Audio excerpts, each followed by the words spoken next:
네, 안녕하세요. 증권맨입니다. 금요일 코스피는 1.07% 상승했었고, 코스닥은 0.29% 상승 마감을 했었죠. 최근에 미국 증시가 다행히 좀 분위기가 상당히 좋습니다. 그리고 주말 동안에도 지금 2,100조짜리 부양안이 이제 민주당에서 단독 처리 뭐 가능할 것으로 보이면서, 야, 이게 통과가 된다면 또 단기적으로 워낙 규모가 또 크기 때문에 지금 유동성 시장에서 돈을 푸는 재료만큼 시장을 이끌어줄 수 있는 재료는 또 없기 때문에 요 기대감으로 이 증시도 좀 괜찮고, 우리 증시도 지금 어떤 일봉상으로도 그렇고요. 박스권 안에서 이제 진행이 되고 있거든요. 코스피도 그냥 이렇게 박스권으로 진행이 되고 있는데, 이 박스권 안에서 진행이 약간 좀 변동성이 크다 보니까 매매를 하는 데 있어서, 대응을 하는 데 있어서, 시나리오를 짜는 데 있어서 조금 어려움을 느낄 수는 있다. 방송에서 말씀을 드린 것처럼 이런 어떤 박스권의 진행이 가격적으로 메리트가 있는 구간에서 이제 시장 참여자들이 별로 불안함을 느끼지 않는 그런 가격적인 구간에서 나왔을 때는 이게 그렇게 어려운 흐름이 아닐 수 있는데, 지금은 시장 참여자들이 굉장히 사실은 좀 불안함을 느끼고 있잖아요. 시장이 언제 급락 혹은 뭐 고점을 찍을지 모른다라는 어떤 그 심리적으로 굉장히 불안한 상태에서 변동성 크게 이렇게 움직여주면은 이런 정도의 박스권이긴 하지만 굉장히 좀 매매하기가 힘들 수 있는 구간이면 어쩔 수 없다.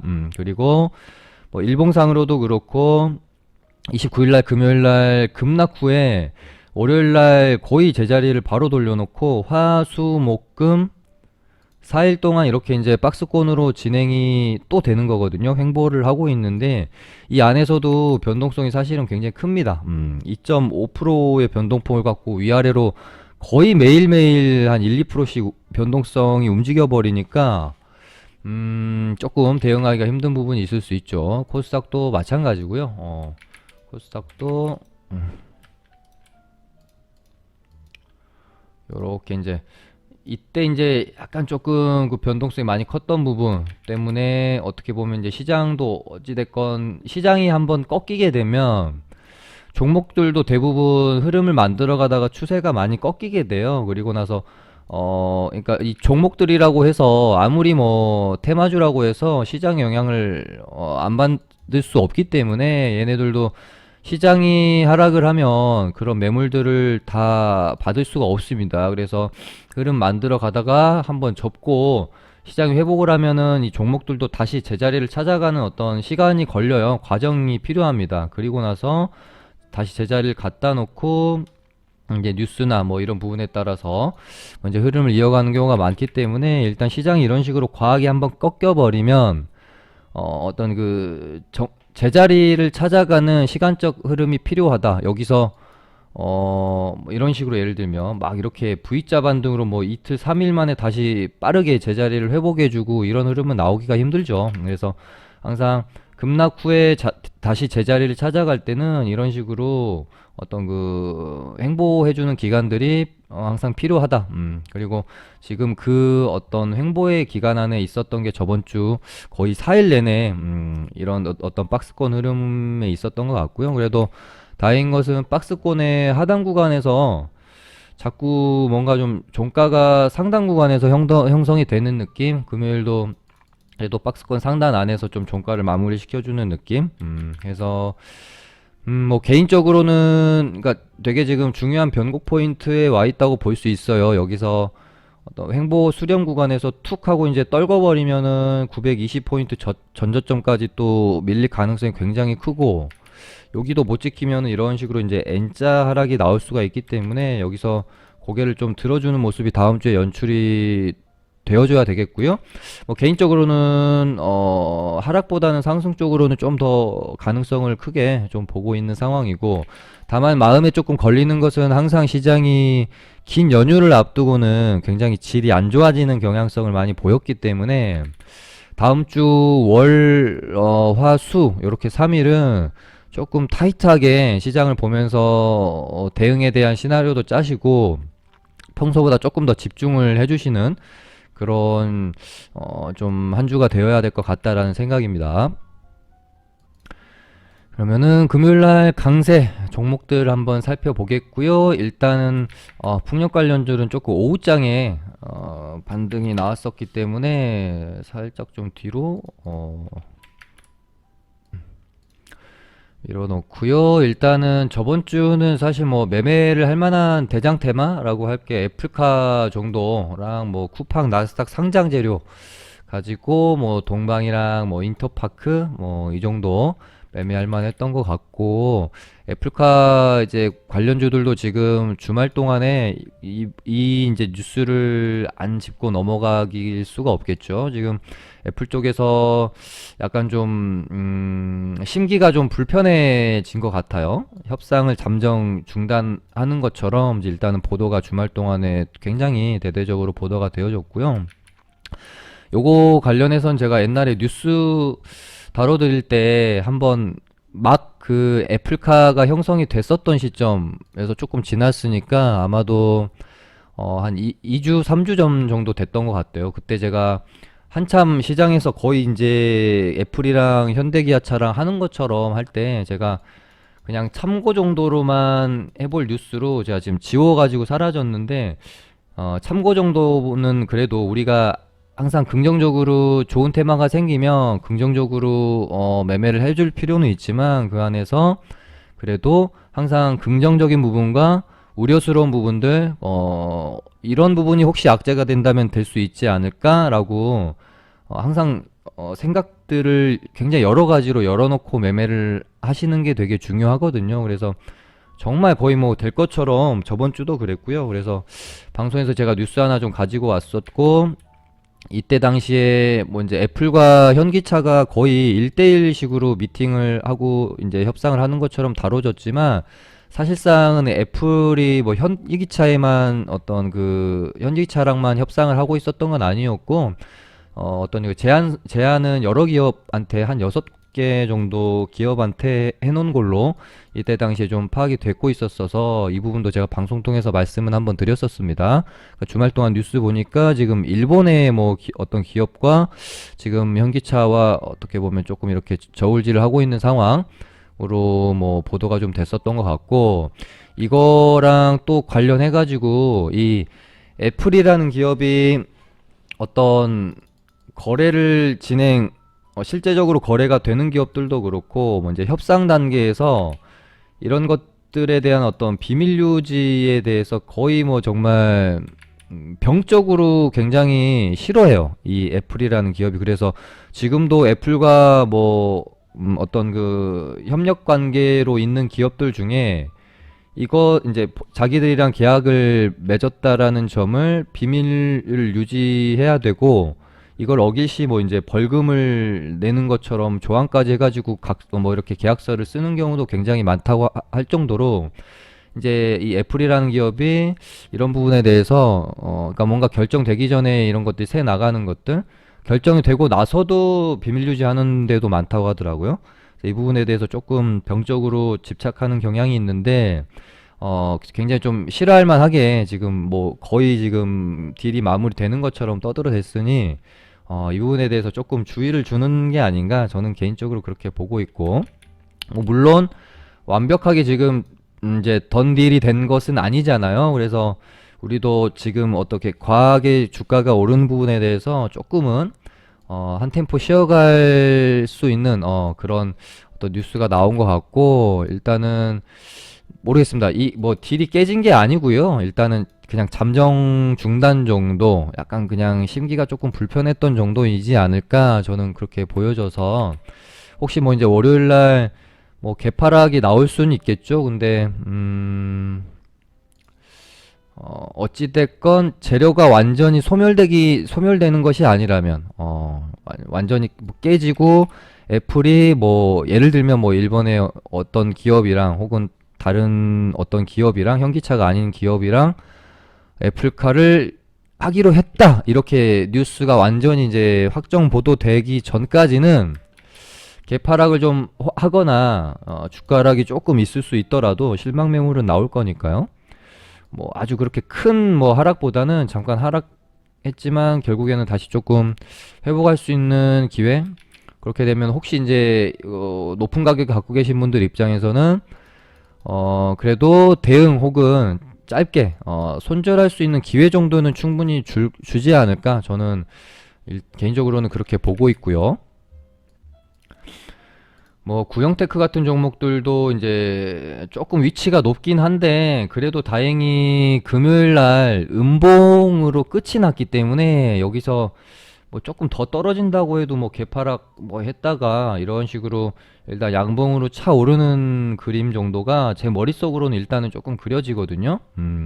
그리고 근데 이제 KB 오토시스가 조금 이제 투상 간 상태에서 일단은 악재 아닌 악재를 맞았기 때문에 개파락이 조금 클 수는 있습니다. 근데 얘도 뭐 이렇게 보내놓고 여기서 이렇게 죽기보다는 어떤 그 다시 큰 이익을 줄 수 있는 가격대로 한번 올라갈지는 제가 잘 모르겠습니다만은 요렇게 보내놓고 완전히 빠져나갈 기회조차 주지 않고 죽기는 조금 저는 개인적으로 힘들지 않을까. 그래서 한 번 정도는 빠져나올 기회를 줄 것이고 만약에 이제 반등이 좀 나오면 조금 비중 조절 혹은 일단은 후퇴하는 전략. 그리고 나서 뭔가 좀 가격대를 저가가 좀 잡혀간 모습이 확인되면 그때부터 다시 조금 접근을 해보는 게 좋지 않을까요?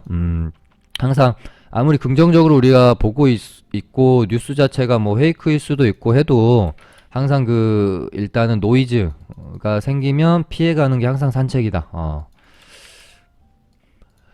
그렇게 애플카는 보고 있고 쿠팡 관련 종목들도 제가 동방도 그렇고 여기 이때도 제가 이런 어떤 그 급등 후에 요런 자리들 계속 이렇게 가격을 지지하면서 횡보하는 자리들 저희 리딩반에서도 한 최근에만도 한 세네 종목 뭐 한농화성이랑 뭐였죠? 한농화성이랑 뭐 인포뱅크, 아남전자 이런 애들 다 이거 다 비슷한 자리들이에요. 급등 후에 눌렸다가 뭐 11선 혹은 21선 근처에서 뭐 횡보하다가 한번 쭉 뽑아주는 흐름들 다 사실 비슷한 자리들이거든요. 이거 관련해서 제가 요때 1월 20일 날 한번 방송에서도 다뤄드렸었습니다. 기다리면 알아서 오르는 급등주 눌림목 자리.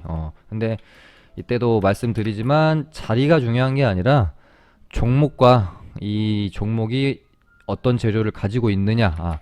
그게 중요하다. 인포뱅크도 저희가 이때 뭐 공략해가지고 반등 때 팔고 나왔었고 동방도 같은 자리인데 이때 반등이 뭐 한 12% 나왔는데 동방이라는 종목 치고 이거는 좀 너무 짧다. 추가 반등 가능성 충분히 있을 것 같다라고 방송에서도 언급 드렸었죠. 21선 올라오면 눌림목에서 한 번 더 갈 수 있다. 근데 시원하게도 나왔기 때문에 이제는 모르겠습니다. 여기서 윗꼬리를 다시 이렇게 채워가는 흐름이 나오면 상승 흐름 이어질 수 있겠고요. 아니면은 최근에 이런 흐름이 나올 수도 있겠죠. 인포뱅크이나 이렇게 쏘고 나서 그 다음에 좀 떨어졌잖아요. 아니면은 뭐 아남전자도 이때 한번 쏘고 죽는 듯 하더니 다시 좀 올라왔다가 눌렸다가 다시 이 가격도 회복해주는 모습. 보통 이렇게 뭐 이제 한번 쏘고 죽거나 한번 쏘고 다시 자리 만든 다음에 또 한번 쏘거나 이런 식으로 좀 진행이 되기 때문에 뭐 어쨌든 재료는 계속해서 살아 있잖아요. 뭐 인터파크도 금요일 같은 경우는 뭐 전기차 관련 재료 가지고 또 좀 새롭게 시세를 만드는 모습이었고 인터파크도 제가 뭐 이때부터 이때는 뭐 이제 동방이 대장이었고 후발주 중에 공략을 한다면 인터파크가 좋을 것 같다 그렇게 말씀드렸는데 그 이후로 굉장히 잘 가는 모습이고요. 쇼박스도 한번 언급 드렸었고 기준봉 이렇게 세우고 거래량 이렇게 죽이면서 이 안에서 어찌됐건 별로 한 게 없어서 뭐 이제 적극 공략까지는 생각을 해봐야 되겠지만 혹시 자리를 만든다면 이제 이런 어떤 추세가 깨지는 구간들은 이때 당시에 시장이 깨지면서 꺾였던 부분이기 때문에 이런 건 없다고 생각해도 되겠죠. 얘가 이렇게까지 뺄 생각은 없었던 것 같아요. 만약에 얘가 이제 자리를 만들고 간다면 얘가 애초에 계획하는 것은 이 가격대를 깰 생각은 없었을 겁니다. 요때 저점. 아마 요렇게 만들고 요렇게 하면서 21선 눌림목을 기다렸을 거예요. 그러다가 이렇게 간다든지. 근데 이때 당시 시장이 급락이 나오면서 꺾였기 때문에 그러니까 세력들도 이 세력이라고 해서 이 주가를 진짜 뭐 자기들 마음대로 할 수 있는 건 아니에요. 뭐 작전주들도 뭐 우리가 뭐 10번 하면은 잘해야 뭐 절반 성공하는 것처럼 그렇게 이제 쉬운 게 아니기 때문에. 그리고 시장에서 매물이 출회가 되는데 그거를 비싼 가격에 억지로 이런 가격에서 다 받는 것도 손해죠. 차라리 그냥 매물 출회하는 거 냅두고 밑에서 싸게 받아서 올리는 게 낫죠. 아무튼 쇼박스도 뭐 지켜볼 필요는 있을 것 같고, 아무튼 쿠팡 관련주들은 재료가 계속해서 남아있기 때문에 흐름이 좀 더 충분히 이어질 수 있다. 그 다음에 최근에 이제 서울시장 이제 구도가 뭐 안철수, 뭐 박영선 이 정도로 지금 뭐 이제 양강 구도가 되는 것 같고요. 박영선 관련주도 뭐 그렇게 막 강세를 했던 것은 아닌데 혹시 앞으로 뭐 이제 지켜볼만 할 수도 있겠다라는 생각으로 오늘 뭐 방송에서 일단 소개는 시켜드리는 거고, 그러니까 뭐 얘도 이제 이때 강했다가 살짝 지금 다시 흐름 만들어가고 있는 상황인데, 어쨌든 얘네도 이제 선거 전까지는 안철수 관련주랑 같이 보면서 막 그렇게 비중을 많이 싣거나 아주 적극적으로 매매를 해볼 만한 어떤 그런 테마는 아니에요. 주도 테마라고 하긴 좀 그렇고요. 우리가 지금 주도 테마로서 공략을 해볼 만했던 것은 애플카랑 뭐 쿠팡 정도, 그리고 뭐 치료제, 혹시 풍력이 다시 자리를 만든다면 얘네도 주도 테마로 한번 해볼만 할 것 같고, 그 다음에 뭐 스판덱스 쪽이랑, 그 다음에 뭐 전고체 배터리, 뭐 요 정도, 그 다음에 뭐 삼성 반도체 관련주들, 요 정도가 한번 주도 테마로 인정을 하고 해볼만 할 것 같고, 지금 정치 테마는 뭔가 시장을 주도하기에는 조금 일단 서울시장 선거주들은 그렇게 우리가 높게 쳐주긴 좀 그렇죠. 그래서 일단 그냥 참고용으로 보기만 한번 하시라는 의미로 그냥 보여드리는 건데, 아직 뭐 자리도 좀 덜 만들어 놨고, 그래서 차라리 뭐 안철수 관련주들이 공략을 하기엔 좀 더 낫긴 해요. 근데 까뮤이엔씨 얘도 보면은 야 여기서 지금 이게 이게 별로 그렇게 흐름 자체로는 아주 뭐 예뻐 보이지는 않습니다. 일단 서울시장 관련주들은 뭐 적극 공략은 조금 그렇고 그냥 관심 정보 넣어놓고 보는 정도로 보시라고 그냥 강세 어떤 테마 놓고 말씀드린 거고, 그 다음에 옛날에 제가 뭐 일정을 항상 웬만하면 말씀을 드리잖아요. 상장 일정도 그렇고. 그래서 레인보우 로보틱스 상장 앞두고 보통은 이제 어떤 종목이 상장을 하게 되면 걔가 상장하기 전으로 좀 강한 모습을 보였었는데, 그러니까 이것도 항상 트렌드가 다릅니다. 예전에 뭐 SK 바이오팜, 뭐 카카오톡, 그다음에 빅히트 상장할 때는 항상 전으로 움직였었잖아요. 근데 그러다가 개인들이 그런 부분에 대해서 너무 많이 노출되고 시장에 관심을 갖게 되면 그때부터는 또 상장 관련해 가지고 테마주들이 움직이지를 않아요. 그러다가 또 개인들의 관심이 조금 사라지면 그때 가서 또 움직이고, 또 움직일 때도 전으로 움직일 때도 있고 뭐 상장하고 나서 움직일 때도 있고 뭐 그렇습니다.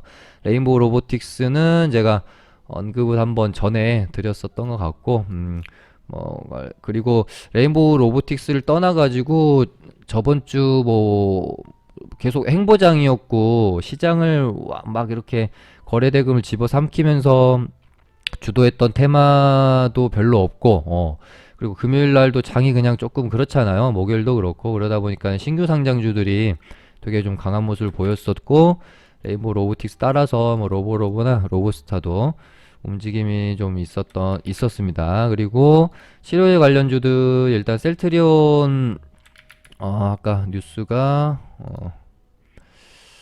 레키노나주 치료제가 식약처로부터 조건부 허가를 받았어요. 근데 워낙 시장에 이미 노출이 계속해서 되는 부분이라서 막 뭐 허가를 받았다고 해서 막 급등이 나오거나 그러기는 힘들죠. 다만 천천히 흐름을 가져갈 가능성이 더 크다. 저는 그렇게 보고 있습니다. 얘네도 이때 급락 나올 때 제가 방송에서 너무 걱정하지 마시라고 말씀드렸었죠. 한번 빼고 가야 원래는 오히려 더 좋을 수도 있는 겁니다. 얘는 아마 이런 식으로 가면 천천히 전고점 어느새 도달해 있을 거다. 그렇게 말씀드렸는데, 일단은 천천히 이제 뭐 흐름 만들어가고 있는 상황이고, 여기서 이제 시장이 꺾이지 않고 상방으로 다시 자리를 잡게 되면 얘네들도 어차피 같이 가야 되기 때문에 21선 올라타고 천천히 이렇게 좀 만들어가지 않을까 싶고, 이제 뭐 셀트리온은 국내보다는 해외 쪽까지 어떤 영역을 넓힐 수 있느냐가 결국은 이제 국내 매출은 크게 어떤 도움이 안 되는 부분이기 때문에 그 부분을 가지고 또 뭐 흐름이 이어질 것으로 예상이 되어집니다. 그 다음에 뭐 현대바이오 최근에 흐름 굉장히 괜찮고요. 얘도 뭐 여기서 뽑고 이렇게 죽지 않고 이렇게 이제 만들어 가는 흐름이 심상치 않다.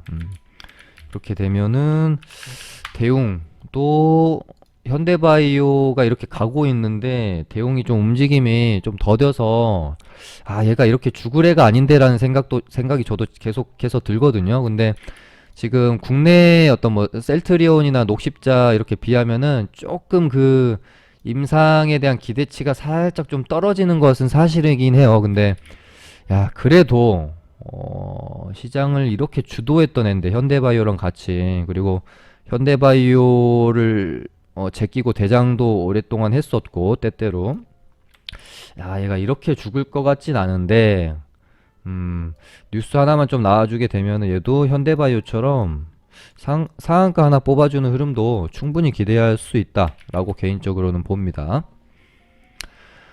그리고 뭐 스푸트니크 관련주들도 뭐 생각보다 계속해서 좀 뭐, 그러니까 이것도 제가 말씀드렸던 것처럼 예전에는 뭐 러시아나 중국에서 개발하고 있는 백신에 대해서 전 세계에서 전혀 기대감이 없었는데 최근에는 좀 보는 눈들이 달라지고 있어요. 좀 뭔가 좀 인정을 하려고 하는, 특히 유럽에서도 이제 러시아 스푸트니크 치료제를 뭔가 좀 인정하려고 하는 분위기도 있기 때문에 그거 한번 보시면 될 것 같고, 아무튼 금요일 날은 이렇게 좀 강세가 있었고요. 그다음에 이제 주택 공급 관련해 가지고 그때 이제 발표가 있었을 때 어떤 그 사실은 민간 어떤 그 어떤 건설사들에 대한 뭐 기대치가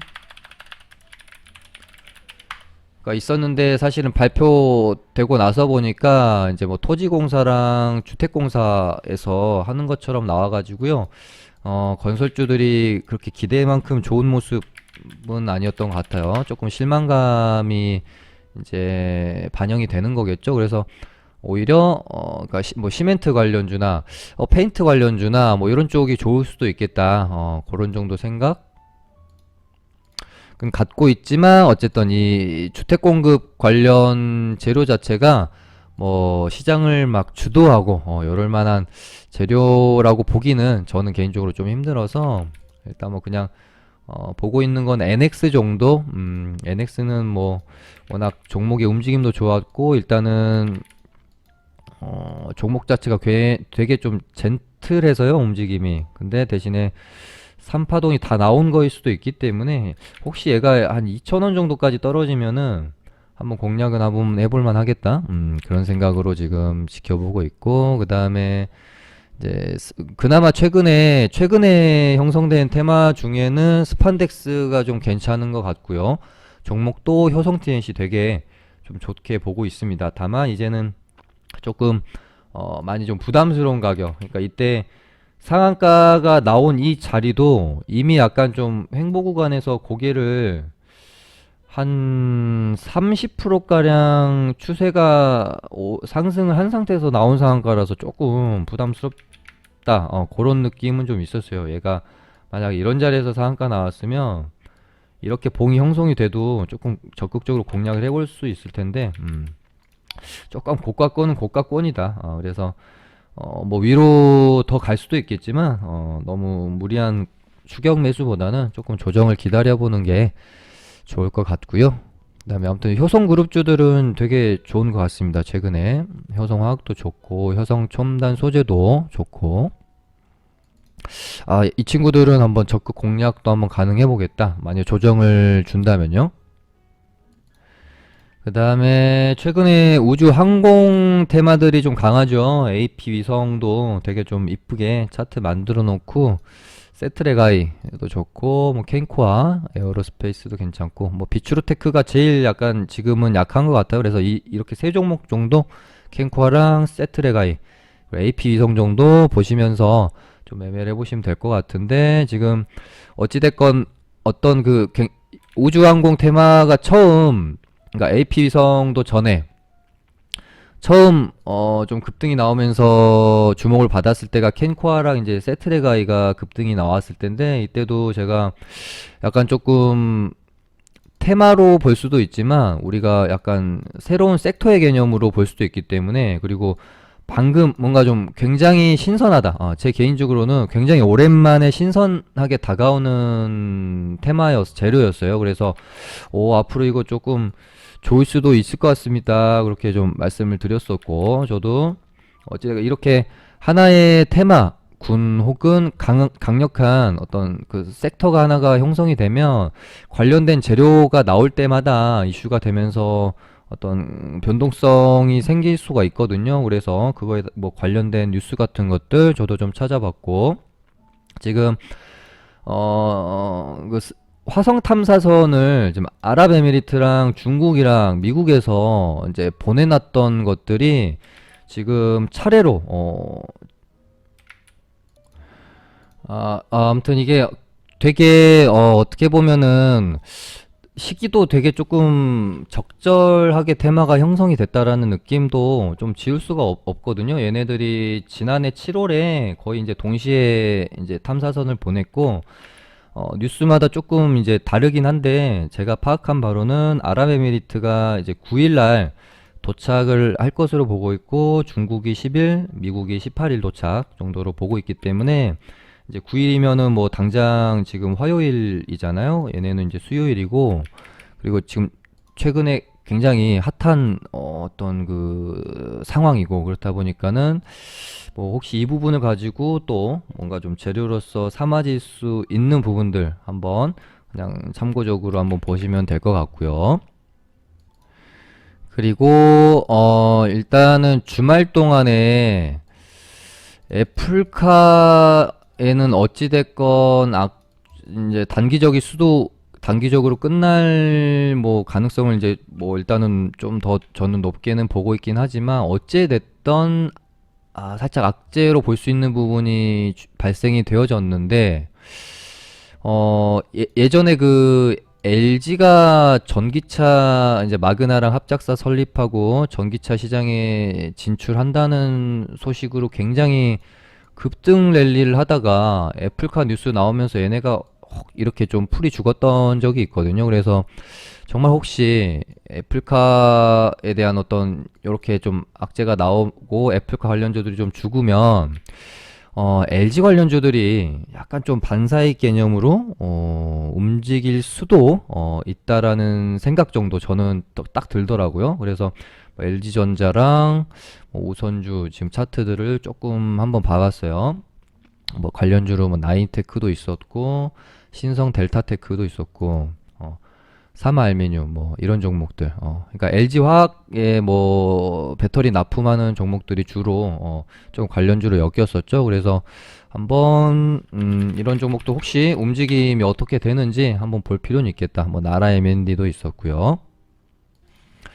근데 또 반면에 또 이제 또 하나의 약간의 뭐 이걸 악재로 시장에서 반영이 될까 싶기는 사실은 한데 현대차에서 전기차 3차 물량 이제 수주를 맺었는데 지금 중국의 CATL이 절반을 차지했다라는 어떻게 보면 국내 배터리 업체는 약간 조금 안 좋은 소식이 될 수가 있겠죠. 그래서 혹시 이 부분이 지금 국내 2차 전지 배터리 쪽에 뭐 조금 악영향이 될 수 있을까? 이 부분도 한번 내일 혹은 뭐 화요일까지 해가지고 시장 분위기 보면서 조금 판단해봐야 할 필요 정도는 있을 것 같다.